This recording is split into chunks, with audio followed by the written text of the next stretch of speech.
మనం face wash చేసుకునే ముందు హెయిర్ కి ఆయిల్ అప్లై చేసుకోవాలి. మన రూట్స్ కి ఆయిల్ అప్లై చేసుకోవాలి. అప్పుడే మనకి హెయిర్ గ్రోత్ అనేది కనిపిస్తుంది. నాకైతే ఇప్పుడు చాలా హెడేక్ వస్తుంది. ఇప్పుడు నేను హెయిర్ కి ఆయిల్ అప్లై చేసుకున్నా కదా, సో నా దగ్గర ఒక మసాజర్ అయితే ఉంది. అదేంటంటే స్కాల్ప్ మసాజర్. చాలా బాగా హెల్ప్ అవుతుంది. దీనికి 4 హెడ్స్ ఉంటాయి. Clock wise and anti clock wise తో తిరుగుతూ ఉంటుంది. చాలా బాగా అనిపిస్తుంది. చాలా ప్రశాంతంగా ఉంటది. To help stimulate growth, remove stress and deep hair clean. Cardless head massager కి 3 స్పీడ్ సెట్టింగ్ ఆప్షన్స్ ఉన్నాయి. హెడ్ కే కాకుండా మన నెక్ కూడా యూజ్ చేయొచ్చు. మనం నెక్ యూజ్ చేస్తున్నప్పుడు ఎవరో ఫింగర్స్ తో మసాజ్ చేస్తున్నట్టే ఉంటది. అలా డిజైన్ చేశారు ఈ ప్రోడక్ట్ ని. చాలా రిలాక్సింగ్ గా అనిపిస్తుంది. మసాజర్ బ్యాటరీ సహాయంతో పనిచేస్తుంది. మనం యూజ్ చేస్తున్నప్పుడు ప్లగ్ చేయాల్సిన అవసరం లేదు. మనం మసాజ్ చేసుకునే ముందు దీనికి ఛార్జింగ్ పెడితే సరిపోతుంది. ఈ మసాజర్ తో పాటు ఛార్జింగ్ బేస్ పవర్ అడాప్టర్ కూడా వీళ్ళే ఇస్తారు. ఈ కాంపాక్ట్ కార్డ్లెస్ పోర్టబుల్ డిజైన్ వల్ల మనం ఎక్కడన్నా యూజ్ చేయొచ్చు. సాఫ్ట్ సిలికాన్ హెడ్స్ వల్ల మన స్కిన్ కి ఏం డ్యామేజ్ ఉండదు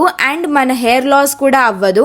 అక్కడున్న బటన్ ని లాంగ్ ప్రెస్ చేస్తే ఆన్ అవుతుంది అండ్ మళ్ళా లాంగ్ ప్రెస్ చేస్తే ఆఫ్ అవుతుంది. ఈజీగా మనం యూజ్ చేయొచ్చు ఈ స్కాల్ప్ మసాజర్ ని. ఫాస్ట్ గా ఛార్జింగ్ ఎక్కుతుంది అండ్ ఈ స్కాల్ప్ మసాజర్ వల్ల మనకి బ్లడ్ సర్క్యులేషన్ అయ్యి మన హెయిర్ గ్రోత్ ని కూడా ఇంప్రూవ్ చేస్తుంది. మనం మసాజ్ చేసుకోవడం అవ్వగానే మనం వీటి హెడ్స్ తీసి వాష్ కూడా చేసుకోవచ్చు. వేరే వాళ్ళ డాండ్రఫ్ మన హెయిర్ లోకి రాకుండా మనం మంచిగా వాష్ చేసుకొని మళ్ళా కూడా యూజ్ చేసుకోవచ్చు. చాలా ఈజీగా తీయొచ్చు అండ్ ఈజీగా పెట్టేయొచ్చు కూడా. ఇది నా ఫేవరెట్ ప్రోడక్ట్. మీకు కూడా కావాలంటే నేను డిస్క్రిప్షన్ లో లింక్ ఇచ్చిన, వెళ్ళి చెక్ చేయండి.